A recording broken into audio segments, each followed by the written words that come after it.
Hello, I'm Annie Sloan, And I'm Tristan Merriam, and this is The Colourist. a podcast all about colour and its influence on our lives. So today we are discussing the remarkable Frida Kahlo and how her legacy has influenced you, Annie, in your life and work, as well as your colour, Frida Blue. Yep. But I think before we discuss Frida's influence and, on chalk paints and interiors and all of the things we usually discuss, I think it's important to begin by saying you have just got back from Mexico. I just got back from Mexico and I'm just buzzing with the whole Frida Kahlo. The whole thing about her paint, her paintings, her colour, everything about it. And I was really blown away. Frida and her husband, Diego Rivera, have been mine. I emphasise that. Nobody else's. She wasn't, for me, I was at art school in the 70s, and I found them really fascinating, the two of them. It was before nobody really knew much about either of them. I just thought they both had a way of doing art which was a bit different to everything else that I'd seen. And I was always looking at different ways to express yourself, be artist. Outside of the gallery system, and they seemed to do that. I thought anyway. So were they introduced to you as part of your kind of curriculum, if you like, or did you discover them? Oh, I through... discovered them totally. No, it was when I was at. I don't know when I discovered them completely, but I started reading about, particularly Diego, because there were books about him when I was at Reading University doing my master's degree. And I was really left alone to do whatever independent study I wanted. And that's when I thought they're really interesting. And of course, he was the main thing, the big mural artist who did these huge, incredible things, very political. And she was a sort of also ran. But I could see that she was something interesting, and there were little bits about her. So anyway, she's been mine forever. And I was a bit like, when she became famous, I was like, no, she's mine. This always happens, doesn't it? When you think, think of them as somebody who you undiscovered. Love. Well, she wasn't really undiscovered. No, but when you have a favourite singer and then they break through and you think, oh. So she became more international, and now, of course, she's absolutely huge. And it is extraordinary when you see somebody with a T-shirt or a bag or a brooch or a hair clip, and she's everywhere. And I was like, yeah, but you know what?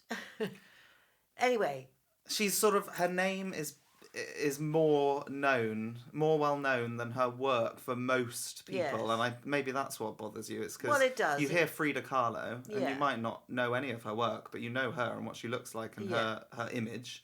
And also I've got a grandchild and three grandchildren, and you get books for children, and it's Frida Kahlo is one of the sort of heroines or heroes, and it's very much about her as a personality. And I just thought, it's sort of wrong. It's a bit like having an umbrella with a Monet on it, or it sort of takes away commercialization of it. But at the same time, it's great democratization of art. Everybody should have it.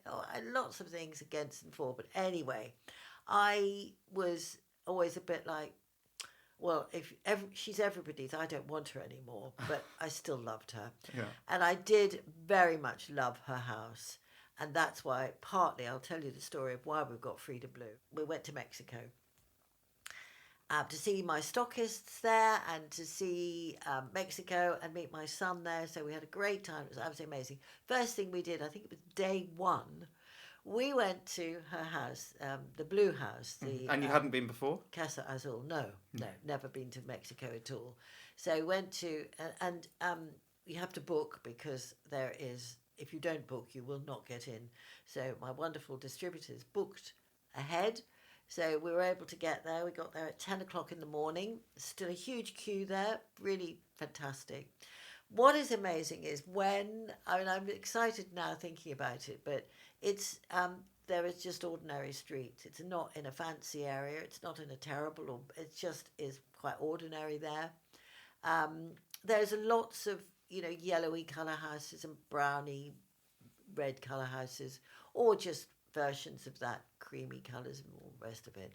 But on the corner is this wonderful blue house, and it stands out, and that's what they had. That they did that, and it's red as well. So the main part of it is this blue, and the bottom is deep, sort of earthy red, and then there's green windows.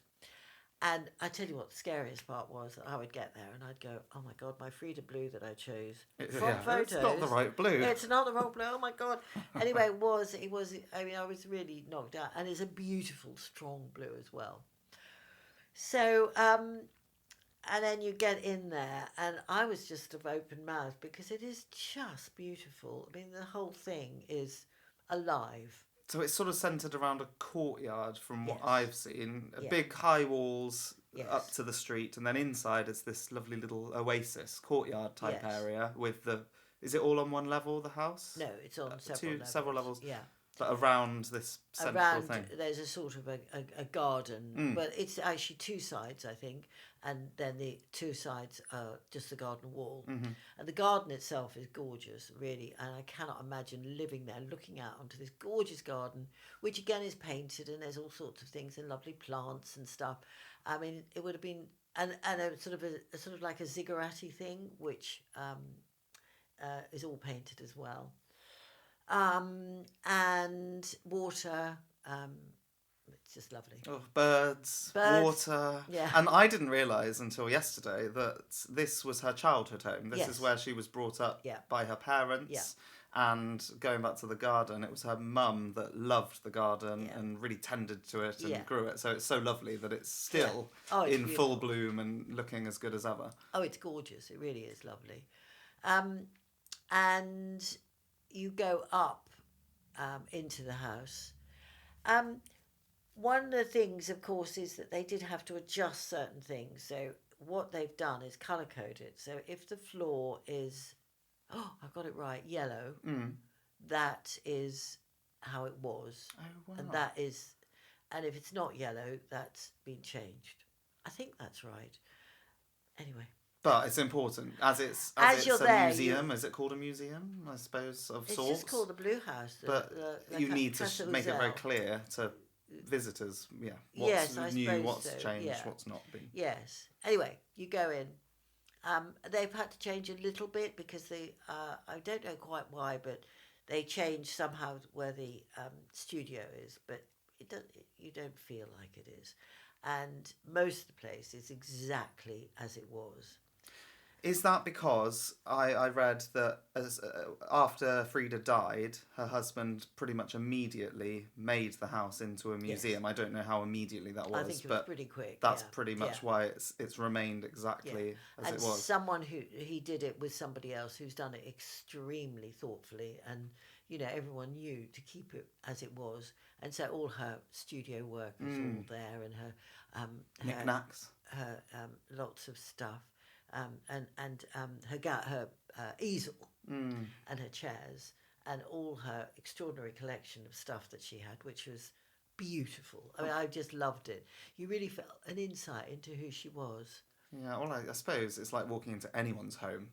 Yeah. You do. You should do anyway. You immediately think, oh, this is a person and this is what they like and these are their little bits. And quite a privilege to be able to do that. Yeah, I think so. That they've been able to keep it there was brilliant, absolutely wonderful. And were you allowed to go into every part of it? I think so. There might be something I didn't see, but it didn't you feel feel like you it. did. I felt like you were going round.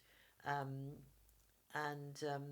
the middle of it was quite funny because there's every day, I think, or once a week, maybe, is an earthquake alarm that the whole country goes under, or at least in Mexico City, because they had one some time back.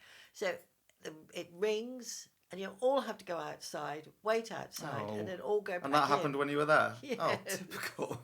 I quite liked it because it made you think, wow, this is really, whoa. Anyway, going round, I suppose what really struck me, and it's what made it such a buzz for me, is that I'd never ever seen a painting by Frida.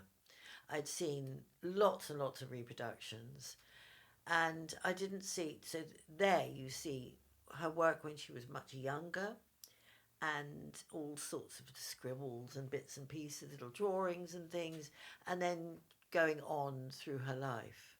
And is that how are they displayed? Is that in sort of a museum type? Have they put them up? Well, there's some areas, or is it just lying around? No, they put them as paintings on the wall, and there are some things that are labelled and you understand it, but it's in the old part of the house, and you see the old part where it used to be painted, and now is sort of rubbed away, which was lovely to see. I'll put those in when I do my Instagram page. I do all the pictures. Well, I'll do 20 pictures. That's all I'm allowed, I think. Well, 20 and I'll show you what it was like. Now, one thing that surprised me when I saw your photos when you were in Mexico is I think I commented on one that you sent me, and I said, oh my gosh, I'm so surprised to see so much white in her house, in the bedrooms in particular. Bedroom, you said it, a bedroom, how amazing. It's all white. Actually, the whole house is white. That's what, really surprising to me. Yeah, but actually the house is full of colour. So the walls are all white. And I've always said that if you want to use a lot of colour, what you need is lots of white. And then you can put lots of colour on it. And so she's got lots and lots of these yellow shelvings, which are all carved and shaped and full of lovely bits and pieces. Fantastic sculpture, and they're sort of, I think they're folk art. And there's a lot of green painted pieces. The kitchen is all yellow, but it is, let me just find that picture. It's yellow. With a bit of Frida? With a bit of Frida Blue? Absolutely. Yeah. So it's all yellow, and then around the dado and all the cupboards and all of that area, it's a traditional Mexican kitchen with, it's like a big bench where all the cooking gets done, all of there, so there'd be fire underneath. And it's all blue and yellow. It's just beautiful. But the walls are white, but full of lovely things, like... above the green painted window, so quite deep green, is a sort of little picked out with little, like a garland of two birds, and they're holding a sort of garland. Drape, yeah. Over the window, so it's almost like there's curtains there, but there's not. There's just these two bird either side and the drape in the middle. Above. And then there's tiles, blue tiles and yellow tiles, and they're shaped round the chimney breast. And there is also where it says Frida on one side, and I forgot what the other side says because I didn't take the photograph of it. But I'm hoping it says Diego, but I don't remember it did. It might have been the dates. I don't know.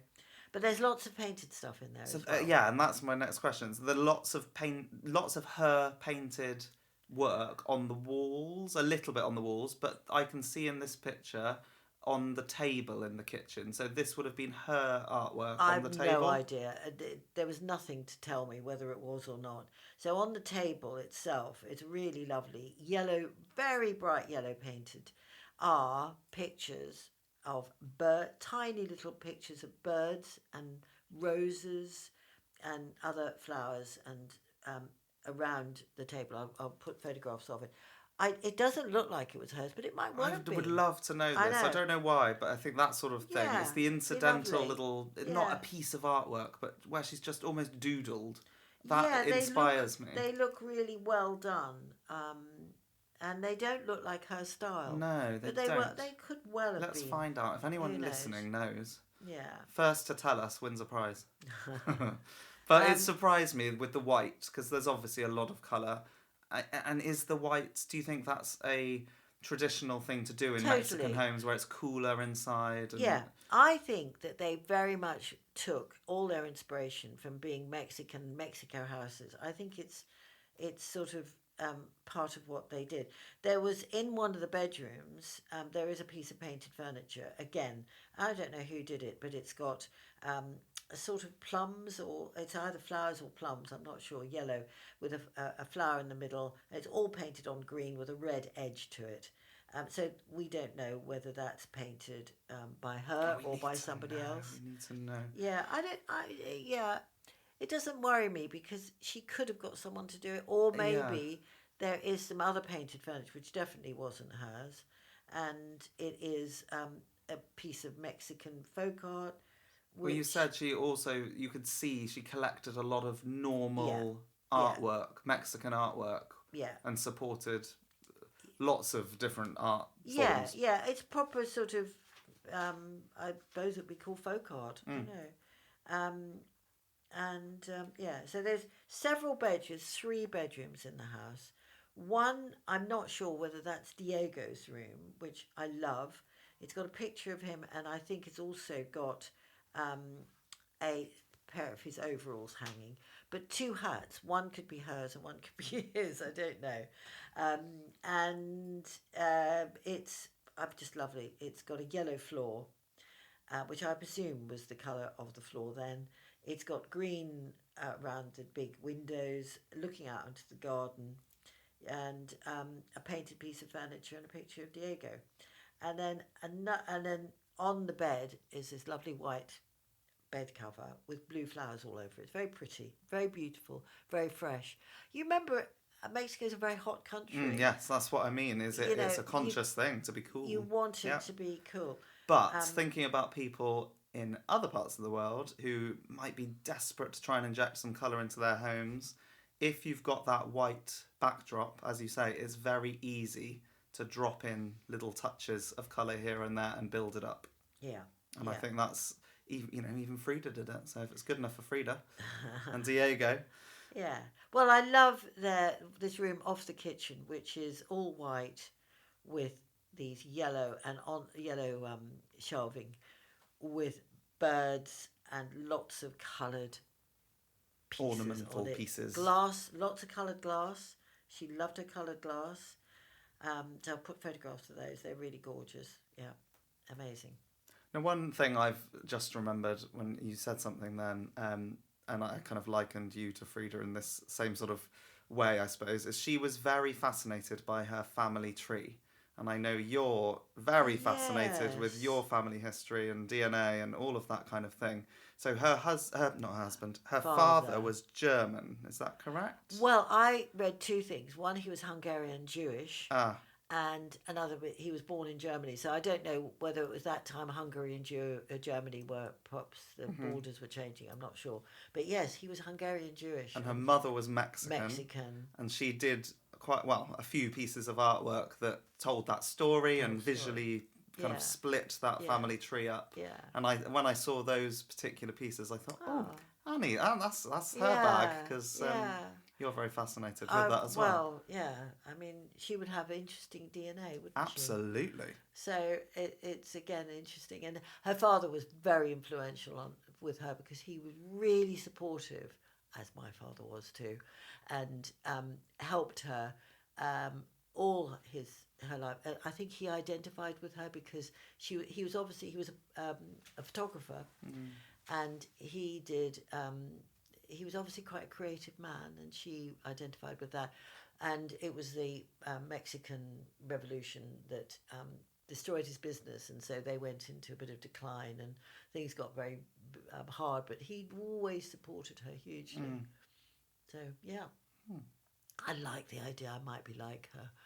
Not in the slightest, but you just start to see similarities, and I'm probably subconsciously thinking, oh, why does Annie like Frida? And that's an obvious answer, but if you look a bit more deeply, you think, oh, maybe she's resonated with this, or maybe it's this. Who knows?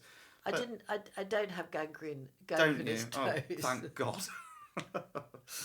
And I didn't have such an incredibly exciting love life. Well, I was thinking, how is she going to phrase this?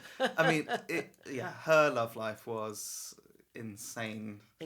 Well, they both were. They were both really, honestly. I'm amazed. And I think that is part. It's partly her story and her life that people just find so shocking and amazing and strange, whatever you want to call it. But it's a story, and that's why there's films and ballets and books and everything that's been inspired by it, because it is fantastic. There's a painting of her father which is really, really stunning. I really thought that she couldn't really paint. I had that idea, and that they were sort of her naive way of drawing was just because she wasn't able to paint. She was not a trained artist in any way. Well, that's not true. Her work, she's a really, really good observation.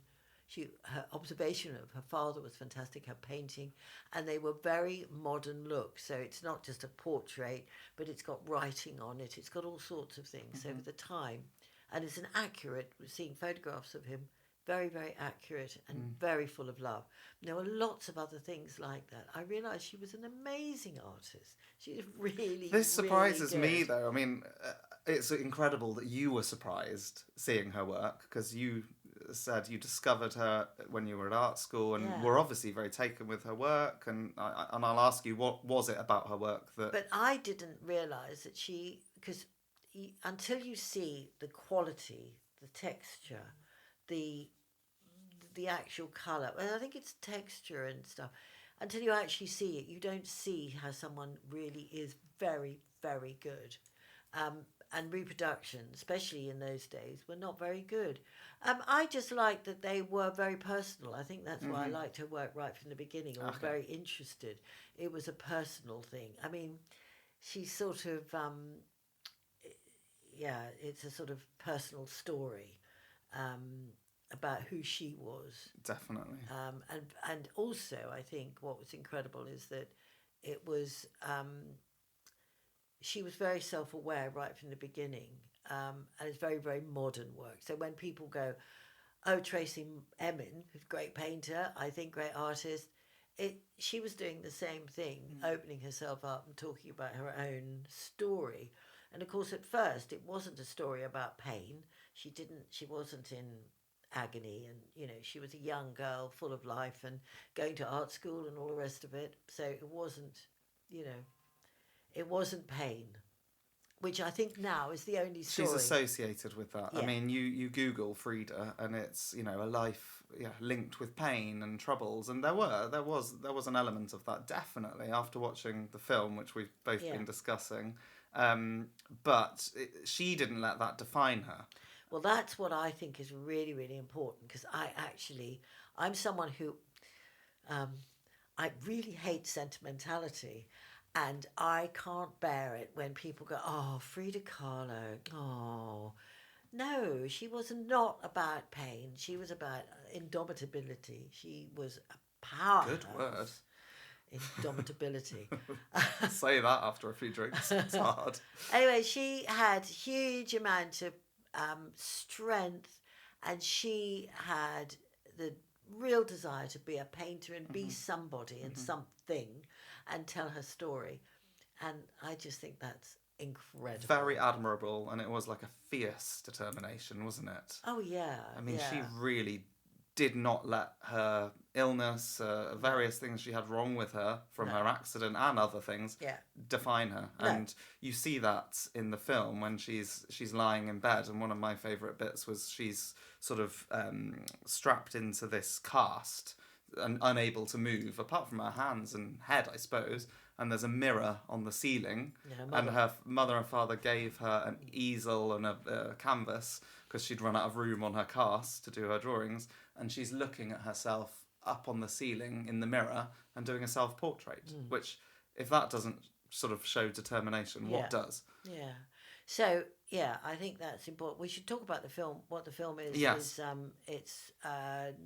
think it's about 20 years ago. Yeah, 20... And it's with Selma Hayek and Alfred Molina.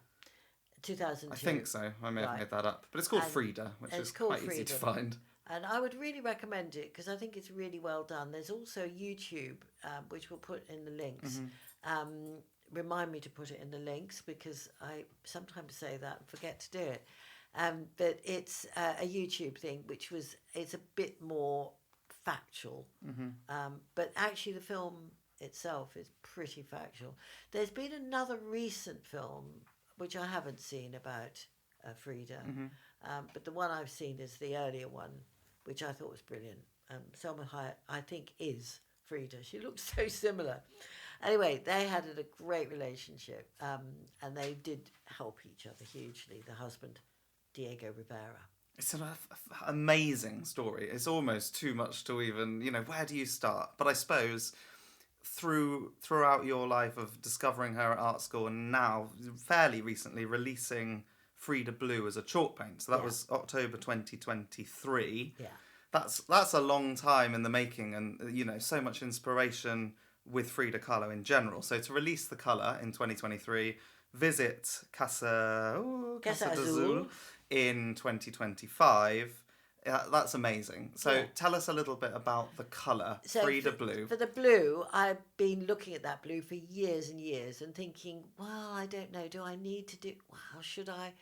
And I think at first colours were much more restrained. I think in recent years people have got a little bit more used to some brighter colours. And so I have a Mexican painter, who's a star painter, Daniel Cervantes, and he was like, yes, do it. Please do it. Please do it. Annie, have you forgotten about Frida Blue? So eventually I went, yes, now is the time. And I just think that it all suits everything that's going on. I don't know, it seems the right time. And how have you seen this colour used? Can you think of any pieces or ways people have used Frida Blue that have really resonated with you or worked?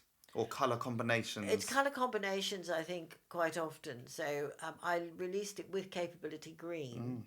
And I think those two go extremely well, which is quite interesting. I wasn't sure why, but there is a sort of, when you go to Mexico and go to her garden, it's full of that gorgeous, fresh green. And my Capability Green is a sort of like a garden green. It's leaves.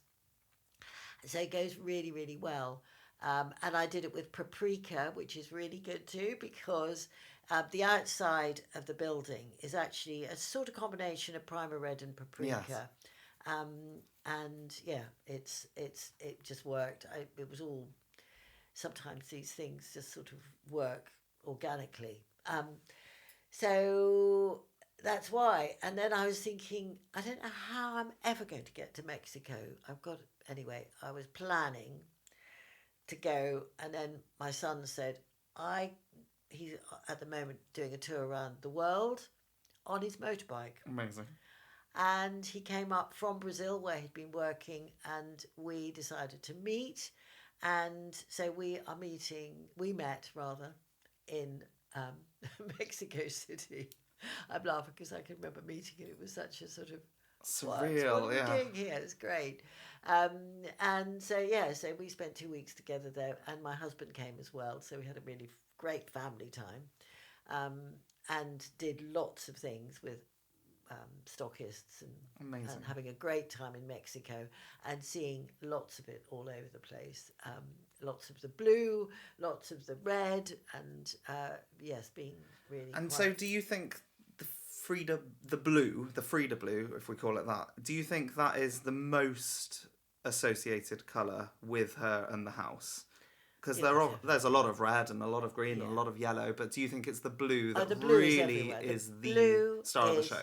Everywhere. It's the main part of the wall, and it's the sort of dado area, which is the earthy colour, which is often the case. And it's lovely. And then inside the house there is more of the reds and stuff, but there is also lots and lots of yellow. And it's the most glorious yellow. I know we're talking about Frida Blue, but you can't talk about the house and the colour without talking about the kitchen and some rooms off the kitchen, which are just the shelves with their lovely little dove pictures at the top. It's gorgeous. So one thing I couldn't make clear from research, watching the film and the various documentaries and things, is this was her childhood home growing up, and it looked from the film very different to how it did when they moved into it as a couple. Did you learn how those colours came about when you visited? Was that made clear anywhere? Did they have a revamp? What was said about those colour choices? They went back to the house after all sorts of things. They'd broken up. They married twice, all sorts of things. Nothing simple in her life. And they went back and they lived in it together. And this is after the mother had died and the father had died. And they then owned it. And and then that's when they decorated it. Where the blue came from, actually, I didn't find out. No. I didn't even ask, actually, because it's such a visceral experience to feel that.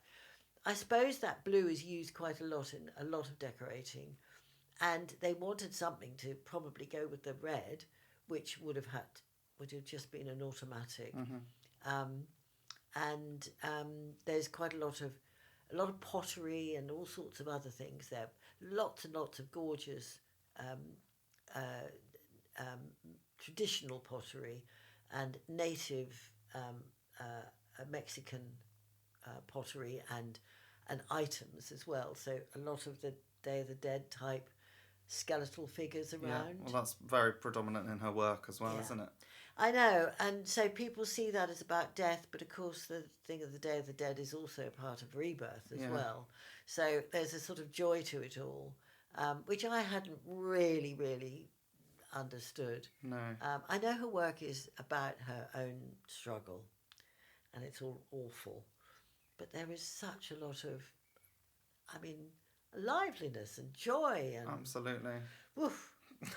I know it is. I think I can sort of sense the emotion behind it because I mean I'm a little bit jealous that I didn't go. But oh wow! I will one day because I think it would be on my list. Yeah. So after visiting her home, do you feel like there's any ideas for future colours or products maybe that have inspired you, or do you think no, I've got the blue and I've got that, and actually this is great? I'd love to do some more stuff about Mexico for sure, for absolute sure, and I've got a little idea that's going on right now, but my lips are sealed. Oh, I knew you'd say that, but the answer is yes. Though you've been inspired more by it. And and I'd like to take it away from just pictures of Frida Kahlo.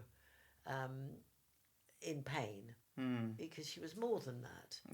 Yeah. She's a very successful painter in her own right for many years before she was really ill, and during the time she was ill, and she was in America, she was in Paris, she was meeting all sorts of artists everywhere.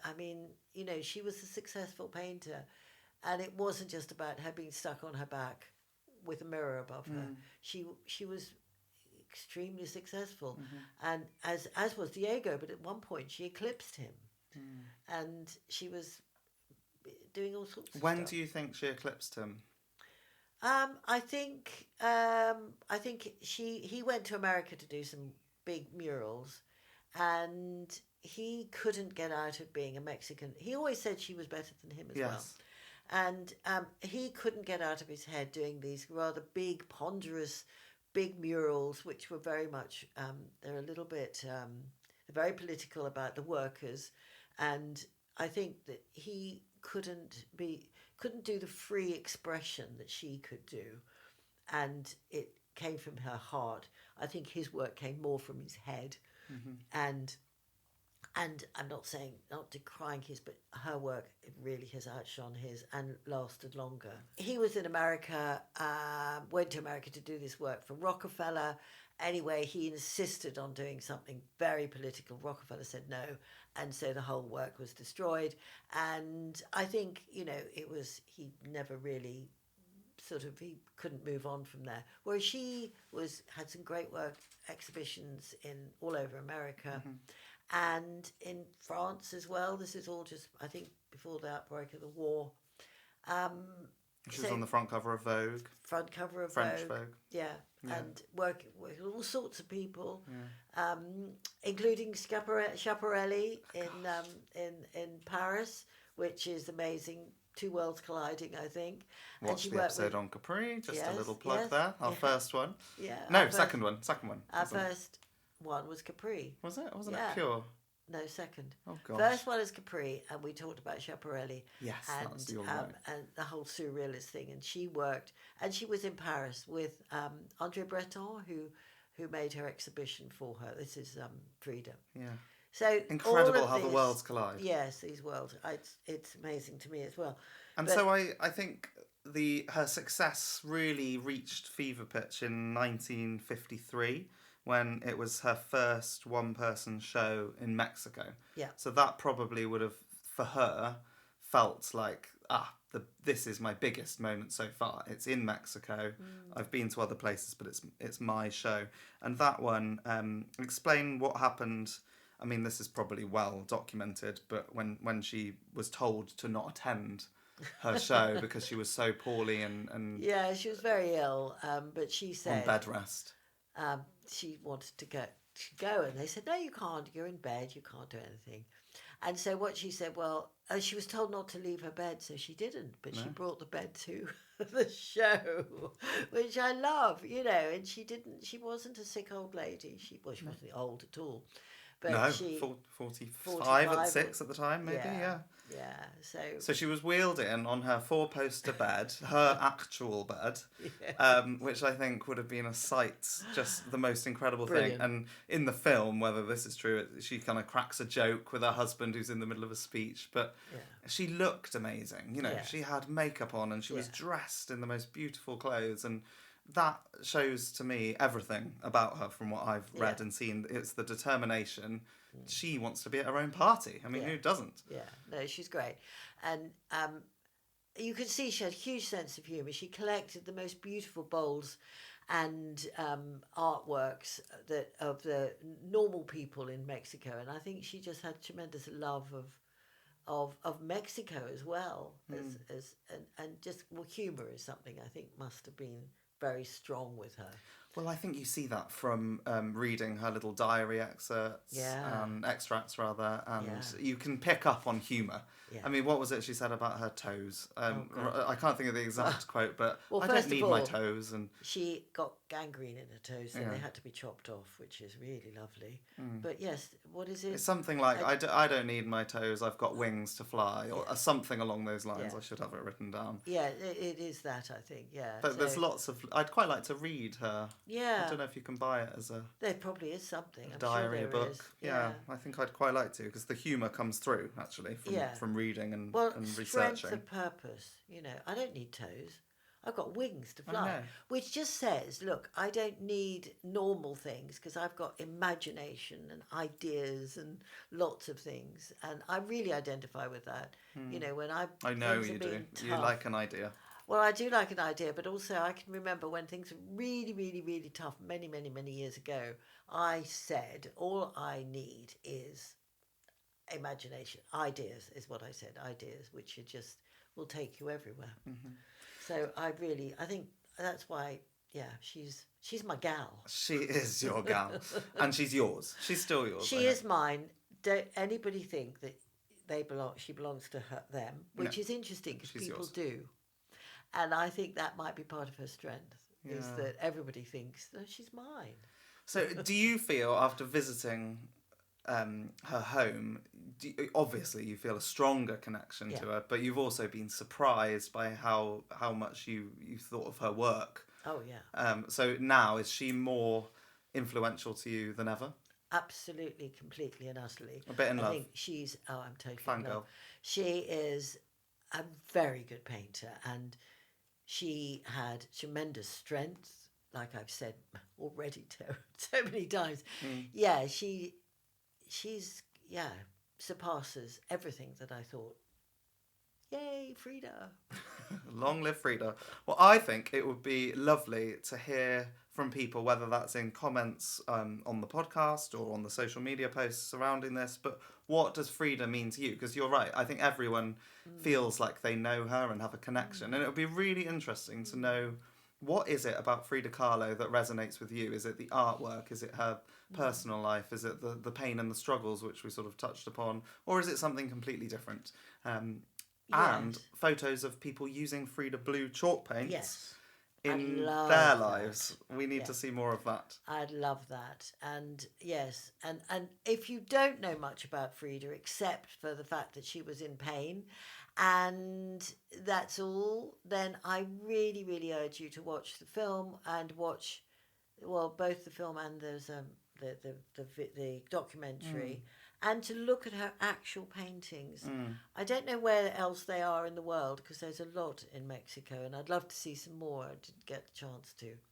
There was so much to do. Well, I think that's it. We're trying to say Frida Kahlo is a household name. Everyone will have heard of that name, but do you really know what you should know about it, and not just Frida Kahlo? You know, she had a monobrow and she wore lovely clothes, obviously, but find out more about it because it is fascinating. Yeah, there is. Yes, she's become a T-shirt.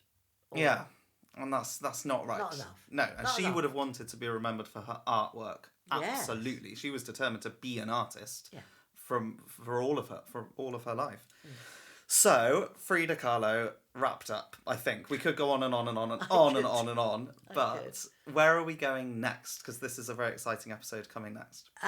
So I wanted to go to another woman and another colour, which is completely different, and it's cocoa, which some people write COCOA, which is cocoa the drink. I did not Are we talking about hot chocolate next? No. Where the other cocoa. So Coco Chanel. Right. And my initial ideas about Coco and Coco Chanel. And I think we'll just leave it at that because, yes, it's another whole... How exciting. ...ball game. It is. Wow. Well, as always, please do follow us on social media, Annie Sloan's Instagram and Doghead Designs for me. We'll be posting, alongside the podcast, visuals of all of this and Annie's trip to Mexico, so please do check in with that. And as always, please communicate with us and ask us questions. We're planning a Q&A episode with people asking various things, so we'd love to hear from you. But until next time, we will say our goodbyes. Goodbye.